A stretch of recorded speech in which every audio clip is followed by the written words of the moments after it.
வாழிய செந்தமிழ், வாழ்க நற்றமிழர், வாழிய பாரத மணித்திருநாடு.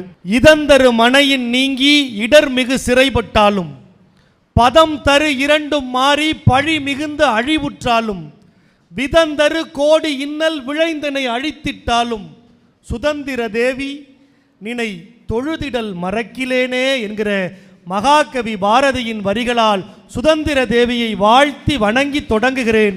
அன்பு வணக்கம் உங்கள் அனைவருக்கும்.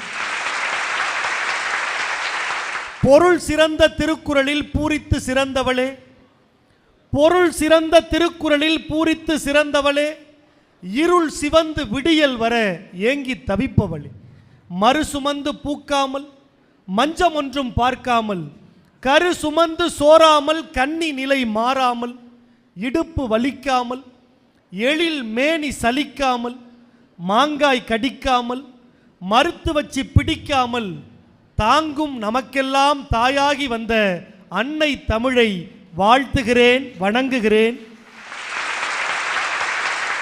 இந்தியா விடுதலை அடைந்து 80 ஆண்டுகளை நோக்கி வீறு நடை போடுகிற இந்த நேரத்தில் ஒவ்வொரு 25, 50, 75, 100க்கு ஒரு பேர் வைக்கிற மாதிரி 80க்கு நம்முடைய தமிழர்கள் அழகான பேர் வச்சிருக்காங்க. அமுத பெருவிழான்னு பேர். இப்போ இந்தியா சுதந்திரம் பெற்று 80வது ஆண்டு அமுத பெருவிழா சுதந்திர நாளில் இன்றைக்கு நாம் இருக்கிறோம். உலகமெங்கிலும் இருந்து பார்த்து கொண்டிருக்கிற உங்கள் இல்லங்களிலும் உள்ளங்களிலும் சுதந்திர உணர்வை இறுக பற்றி கொண்டிருக்கிற ராஜ் தொலைக்காட்சி நேயர்களுக்கு 80வது ஆண்டு சுதந்திர பெருநாள் வாழ்த்துக்களை, அமுத பெருநாள் வாழ்த்துக்களை சொல்லிக்கொள்வதில் மற்றற்ற மகிழ்ச்சி. ஏன்னா இன்னைக்கு தலைப்பே இதுதான். இன்னைக்கு வாழ்க்கையில் நாம் நிம்மதியாக இருக்கமா நெருக்கடியாக இருக்கமாங்கிறது தலைப்பு. நம்மளை பற்றின தலைப்புங்க, நம்ம வீட்டை பற்றின தலைப்பு, நம்ம வீட்டில் நாம் வாழ்கிற நம்ம வாழ்க்கையை பற்றின தலைப்பு. ஆமாம், என்ன தலைப்பு அப்படின்னு நீங்கள் கேட்குறது புரியுது. இன்றைய வாழ்க்கை சூழல் நிம்மதியா நெருக்கடியா, அதாங்க தலைப்பு. இப்போ இவங்க 3 பேரையும் பாருங்கள், கொஞ்சம் அப்படி பேயறிஞ்ச மாதிரியே இருக்காங்க, கொஞ்சம் பதட்டம் இருக்குது. நீங்கள் தான் நெருக்கடியா, கொஞ்சம் நெருக்கடியாக தான் இருக்குது. அப்படியே இந்த பக்கம் பாருங்கள், அப்படி 3 பேரும் அப்படி இப்படி ஃப்ரெஷ்ஷாக இருக்காங்க, மகிழ்ச்சியாக இருக்காங்க, இப்படி ஆனந்தமாக இருக்காங்க. அவங்க 3 பேரும் நிம்மதியேன்னு பேச வந்திருக்கிறாங்க. அதுவும் குறிப்பாக இன்றைய வாழ்க்கை சூழலில் நிம்மதியே அப்படின்னு பேசுகிறதுக்கு திருப்பூரில் நல்ல மருத்துவ சேவையை தொடர்ந்து செய்கிற சுகன் சுகா மெடிக்கல் சென்டர் மருத்துவமனையின் தலைமை மருத்துவர் அன்பு அண்ணன் டாக்டர் சுந்தரன் அவர்கள். அவர் நிம்மதி தான். ஏன்னா எங்கள் மருத்துவமனைக்கு வர்றவங்க நிம்மதியாக இருக்கணுங்கிறக்காக தான் நான் மருத்துவ தொழிலே செய்கிறேன். இந்த சேவையை செய்கிறதுக்கு காரணமே நிம்மதியாக எல்லாரும் இருக்கணுங்கிறதுக்காகத்தான். அப்போ நான் நிம்மதின்னு தானே பேச முடியும் அப்படின்னு அவர் தைரியமாக அந்த அணியில் வந்து உட்கார்ந்துருக்காரு. அப்புறம் அந்த அணி சார்ந்து பேசுவதற்கு நல்லா பாடுவாங்க, மிகச்சிறப்பாக பேசுவாங்க.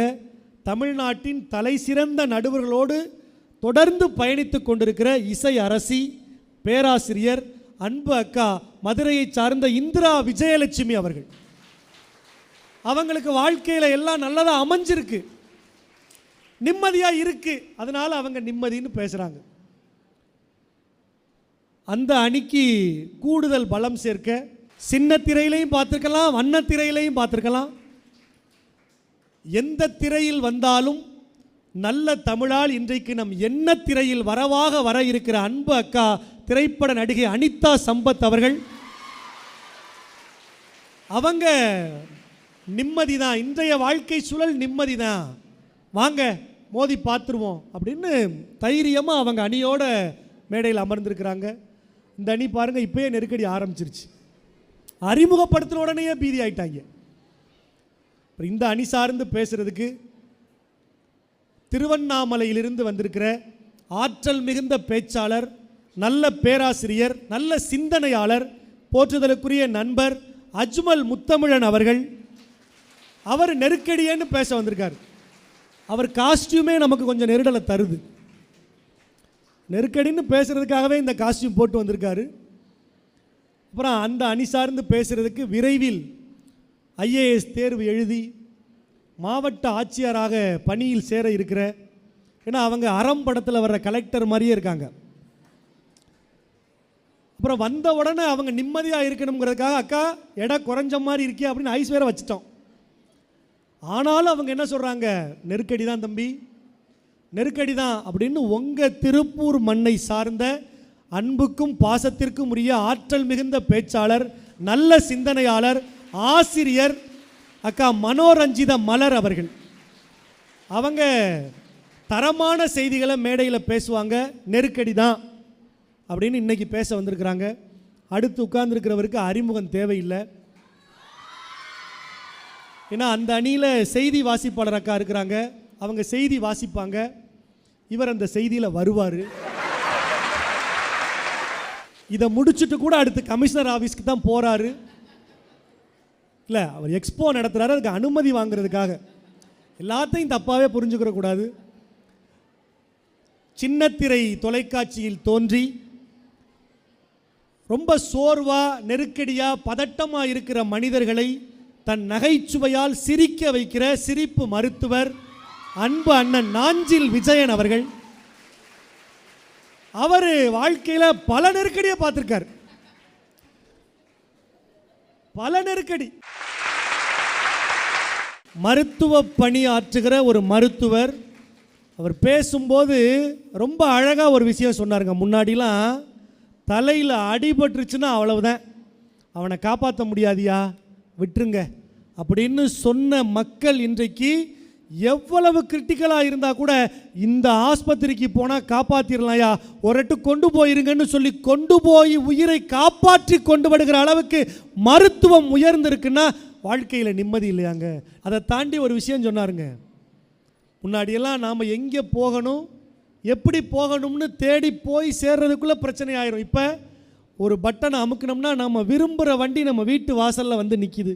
இப்போ இவ்வளவு அறிவியல் கண்டுபிடிப்புகள் வளர்ந்துருக்கு. எல்லாத்தையும் பயன்படுத்திக்கிட்டு 4 செல்ஃபோனை வச்சுக்கிட்டு அதில் 400 ஆப்பை இன்ஸ்டால் பண்ணி வச்சுக்கிட்டு இன்றைய வாழ்க்கை சூழல் நெருக்கடி நெருக்கடி நெருக்கடின்னு ஏன் பட்டிமன்றத்துக்கு நெருக்கடி கொடுக்குறீங்க அப்படின்னு மருத்துவர் கேட்ட கேள்விக்கு உடனே பதில் சொல்ல போற்றுதலுக்குரிய ஆசிரியர் திருவண்ணாமலையை சார்ந்த அஜ்மல் முத்தமிழன் வாங்க, நல்ல உரையை இந்த மன்றத்திற்கு தாங்க. வேற்றுமையில் ஒற்றுமைதான் பாரதம், தம்பி வேதங்கள் பிறந்த இடம் பாரதம். ஆற்று வளம் சோற்று வளம் கொஞ்சமா, இல்லை ஆன்மீக தத்துவம்தான் பஞ்சமா. இனங்கள் பல, மொழிகள் பல ஆயினும், இயேசு புத்த முகமதியர் ஆயினும், ஒன்று நாடு உடன் பிறந்தோர் யாவரும் எனும் உணர்வினிலே வளர்ந்து வரும் நாடிது என்று சிறப்புக்கெல்லாம் உரிய ஒரே நாடு, அது நம்முடைய தாய் திருநாடு பாரத நாடு. இந்த பாரத நாட்டினுடைய 80ஆம் ஆண்டு விடுதலை திருநாளில் ராஜ் தொலைக்காட்சியின் வாயிலாக உங்கள் அத்துணை பேருக்கும் என்னுடைய மனம் மொழி மெய்களால் விடுதலை திருநாள் நல் வாழ்த்துக்களையும் வணக்கங்களையும் உரித்தாக்கிக் கொள்கின்றேன். நடுவர் உள்ளிட்ட மேடை ஆளுமைகளையும் பணிவன்போடு வணங்கி மகிழ்ந்து, நடுவர் அவர்களே சொல்லுங்க. மருத்துவர் வந்தார். ஆமாம், எவ்வளோ டெக்னாலஜி வந்துடுச்சு, டிஜிட்டல் வந்துடுச்சு, ஆப் வந்துடுச்சு. ஆமாம், ஆனாலும் நீங்கள் நிம்மதி இல்லைன்றீங்களே, எப்படி அப்படின்னு கேட்டார். அப்படி நடுவர் அவர்களே, அவர் நிம்மதி நிம்மதின்னு சொன்னார் இல்லைங்களா? ஆமாம், அந்த வார்த்தை டிக்ஷனரியில் மட்டும்தான் இருக்குது. வாழ்க்கையில் என்ன தெரியுமா இருக்குது, யாரை வேணாலும் போய் பாருங்களேன், இப்படி ஏதோ பண்ணுறாங்க, நாமளே புரிஞ்சுக்கணுமா? எப்படி இப்படி என்னான்னு கேட்டேன். டிப்ரெஷன் டிப்ரெஷன் வாழ்க்கைனால டிப்ரெஷன் டிப்ரெஷன் டிப்ரெஷன் போயிட்டு இப்படி பண்ணணுமா? டிப்ரெஷன் போகிற வரவங்களாம் சொல்லின்னு தெரியுறாங்க. அவர் சொன்னார் டிஜிட்டல் வளர்ந்துடுச்சின்னு. ஒரு காலத்தில் காலையில் கொக்கரக்கோன்னு 5 மணிக்கு சேவல் கூவும், நாமளும் நிம்மதியாக எழுந்திருப்போம். இன்றைக்கி கையில் ஒரு வாட்சை கட்டி விட்டாங்க, கேட்டால் அதுக்கு பேர் ஸ்மார்ட் வாட்சாம். நல்லா நிம்மதியாக தூங்கிட்டு இருப்போம். நீங்கள் சொல்கிறீங்களே நிம்மதின்னு, நிம்மதியாக தூங்கலான்னு நினைக்கும் போது அந்த நோட்டிஃபிகேஷன் ஒன்று வரும் அந்த ஸ்மார்ட் வாட்சில், ஏய் நீ ரொம்ப நேரமாக அசையாமல் படுத்துட்டு இருக்க, சீக்கிரமாக ஏந்திரி, ஒரு 150 ஸ்டெப்பு நட. பாருங்க, ஒரு நிம்மதியை கூட நீங்கள் சொல்கிற மிஷின் தான் தீர்மானிக்குது. நிம்மதியாக தூங்க முடியுதா? கிடையாது. சரி, ஓகே. காலையில் எந்திரிச்சாச்சு. ஏஞ்ச உடனே எல்லாரும் என்ன பண்ணுவாங்க? பல்ல தேய்ப்பாங்க. ஆமாம். ஆனால் இப்போ யாரும் பல்ல தேய்க்கிறது இல்லை, செல்லை தான் தேய்க்கிறாங்க. காலையில் ஏஞ்ச உடனேங்க ஐயா எத்தனை குட் மார்னிங் மெசேஜ். ஆமாம். நான் ஒருத்தனுக்கு ரிப்ளை அனுப்புகிறதா, 2 பேருக்கு ரிப்ளை அனுப்புகிறதா? இதில் இன்னும் நிறைய பேர் ஸ்டோரின்னு போடுவாங்க, ஸ்டேட்டஸ்ன்னு போடுவாங்க. என் மாணவன் ஒரு ஸ்டோரி போட்டிருக்காங்க ஐயா. காலையில் ஏஞ்சி அவனுடைய வாட்ஸ்அப்பை நான் தட்டுறேன், ஒரு பாட்டு போட்டிருக்கான். என்ன தெரியுமா பாட்டு? என்ன பாட்டு? எருமைக்கு கூட ப்ளூ கிராஸ் இருக்கு, எனக்காக யோசிக்க உயிரா இருக்கு, மரத்தை சுற்றி டூயட் பாடி லவ் பண்ண எனக்கும் தான் ஆசை இருக்கு, மானோ ரோஷம்லாம் டீல்ல விட்டாச்சுடா, பிளாஸ்டிக் பூ கூட வாடி போயாச்சுடா. இப்படி பாடுறான். நான் அவங்ககிட்ட போய் சொல்ல முடியுமா என்னன்னு? இல்லை, நீங்கள் சொன்னாதான் அவன் கேட்பானா? இல்லை, காதல்னா தோல்விகள் வரத்தான் செய்யும். ஏன் நம்ம நடுவருக்கே பல காதல் தோல்வியாக தான் அவர் தாடி விட்டுருக்காரு. இதெல்லாம் நான் போய் சொன்னால் நடுவர் அவர்களே அவனை கேட்கவா போகிறான்? நான் நிறைய அவர் சொல்லிக்கிட்டே போனார். ஒன்றும் இல்லைங்க ஐயா, வீட்டில் ஒரு ஃபேன் ரிப்பேர் ஆகிடுது, இல்லை ஒரு ஏசி ரிப்பேர் ஆகிடுது, இல்லை ஒரு ஃப்ரிட்ஜ் தான் ரிப்பேர் ஆகிடுது. நம்ம என்ன பண்ணுவோம்? மெக்கானிக் சம்பந்தப்பட்டவருக்கு ஃபோன் பண்ணி பழுது பார்க்க சொல்லுவோம். அவர் கால் பண்ணும்போது ரொம்ப இனிமையாக பேசுவார். சார் எங்கே சார்? அப்படிங்களா சார்? சரிங்க சார். சார் கரெக்டாக நாளைக்கு காலையில் 9 மணி வந்துடுறேன் சார். நாமளும் ஆஃபீஸுக்கு லீவ் போட்டு வீட்டில் உட்காந்து இருப்போம். மணி 9 கிடக்கும், 10 கிடக்கும், 11 கிடக்கும். ஃபோன் பண்ணி கேட்டால், சார் சாரி சார், கொஞ்சம் ஒர்க்கில் பிஸியாக இருக்கேன் சார், நாளைக்கு காலையில் கரெக்டாக 10 மணிக்கு நான் வந்துடுறேன் சார் இப்படின்னுவார். அப்போது இதுதான் நமக்கு நிம்மதியா? இதுதான் ஒன்றுன்னு பார்த்தாக்கா இந்த சொந்தக்காரங்க தொல்லை. அதை சொல்லுங்க. சொந்தக்காரங்க தொல்லை, சொந்த பந்தம் அப்படின்னு எதுக்கு இருக்குன்னு தெரில. ஒரு கல்யாணத்தில் போயிட்டு அவ்வளோ கூட்டத்துலேயும் மொய்யை வச்சுட்டு அப்போ தான் நிம்மதியாக போய் சாப்பிட்லான்னு உக்காருவோம். அப்போ தான் சொந்தக்காரன் வருவான். என்னடாப்பா வேலையெல்லாம் எப்படி போகுது? சம்பளம் எவ்வளோ? நாம் ஒரு குத்து மதிப்பாக ஒரு சம்பளம் சொல்லுவோம். இவ்வளோ தான் வாங்குறியா? என் பொண்ணே ஃபாரினில் இவ்வளோ லட்சக்கணக்கில் வாங்குறா, நமக்கு என்ன ஆகும்னே தெரில. சரி, அப்போன்னு பார்த்து நிம்மதியாக சோத்தில் கையை வைக்கலான்னா இந்த ஃபோட்டோகிராஃபரு, சார் அந்த வடையை அப்படியே பல்லில் வச்சா மாதிரி அப்படியே ஒரு போஸ்ட் கொடுங்க சார். நம்ம என்ன போஸ்ட் கொடுக்க வந்தோமா? இதில் அந்த அப்பளமே நொறுங்கி மூக்குக்குள்ளே போயிடும் போல இருக்கு. அந்த அளவுக்கு நமக்கு நெருக்கடியாக இவங்க கொடுத்துட்ருக்காங்க. அப்புறம் அவர் சொன்னார், டிஜிட்டல் என்னென்னமோ சொன்னார்ல, இப்போ எல்லாத்துக்கும் பல வசதி வாய்ப்புகள் வந்துடுச்சு. இப்போ கஸ்டமர் கேர் நம்ம ஃபோன் பண்ணுவோம். ஃபோன் பண்ணால் தமிழுக்கு என் 1 அழுத்தவும், ஃபார் இங்கிலீஷ் ப்ரெஸ் 2, ஹிந்தி கேலியே 3 தபாயே. சரி, நாமளும் ஏதாவது ஒன்று அடுத்து அப்படியே சொல்கிறீங்களா? அப்புறம் ரீசார்ஜ் விவரங்களுக்கு 2 அழுத்தவும். நம்ம ஒரு பிரச்சனையாக அந்த அதிகாரிகிட்ட பேசலான்னு படுவோம். ரீசார்ஜ் விவரங்களுக்கு 2 அழுத்தவும், புகார் அளிக்க 3 அழுத்தவும். எல்லாம் சொல்லிட்டு கடைசியாக எங்கள் வாடிக்கையாளர் சேவை மைய அதிகாரியை தொடர்பு கொள்ள என் 9 அழுத்தவும். நம்ம 9 அழுத்துவோம். அழுத்துனா ஒரு டயாமையான்னு ஒரு மியூசிக் போவோம். நாம் இருக்கிற கடுப்பில் அந்த மியூசிக்கை கேட்டுட்டு கடைசியாக அந்த வாய்ஸ் சொல்லும், எங்கள் வாடிக்கை சேவை மைய அதிகாரி தற்போது பிஸியாக இருப்பதால் நீங்கள் லைனிலேயே காத்திருக்கும்னு சொல்லுவான் பாருங்க. எங்கே போய் இதை நம்ம சொல்கிறது? ஒன்றும் சொல்ல முடியல. அந்த அளவுக்கு இன்றைக்கி பார்த்தீங்கன்னாக்கா பிரச்சனைன்னு பிரச்சனை நிறைந்த ஒரு வாழ்க்கையில் நிம்மதின்னு அவர் எப்படி சொல்லலாம்? அவர் மருத்துவர் தானே, அதில் என்னங்க சந்தேகம்? இல்லை, அவர் ஒரு காலத்தில் நோய் நொடி இல்லாமல் நம்ம நல்லா வாழ்ந்தோங்க ஐயா, சரிங்களா? அப்போல்லாம் சின்ன வயசில் நம்ம போயிட்டு என்ன பண்ணுவோம், மிட்டாய் கடையில் போயிட்டு கலராக மிட்டாய் வாங்குவோம், நல்லா ருசியாக இருக்கும். ஆமாம். இன்றைக்கி மருத்துவர்கள்கிட்ட போனால் அவங்களும் கலராக மிட்டாய் கொடுக்குறாங்க. கேட்டாக்கா, இந்த கலர் பிபிக்கு வச்சுக்கோ, இந்த கலர் சுகருக்கு வச்சுக்கோ, இந்த கலர் கொலஸ்ட்ராலுக்கு வச்சுக்கோ. இந்த மிட்டாய்களை சாப்பிட்டு நமக்கு என்ன ஆகும்னு தெரியல, சரிங்களா? அதுவும் இவங்க ஒரு ப்ரிஸ்கிரிப்ஷன் எழுதி கொடுப்பாங்க பாருங்கள். அதை எடுத்துகிட்டு போயிட்டு மெடிக்கல் ஷாப்பில் கொடுத்தா அவங்க கொடுக்குற பில் இருக்குது.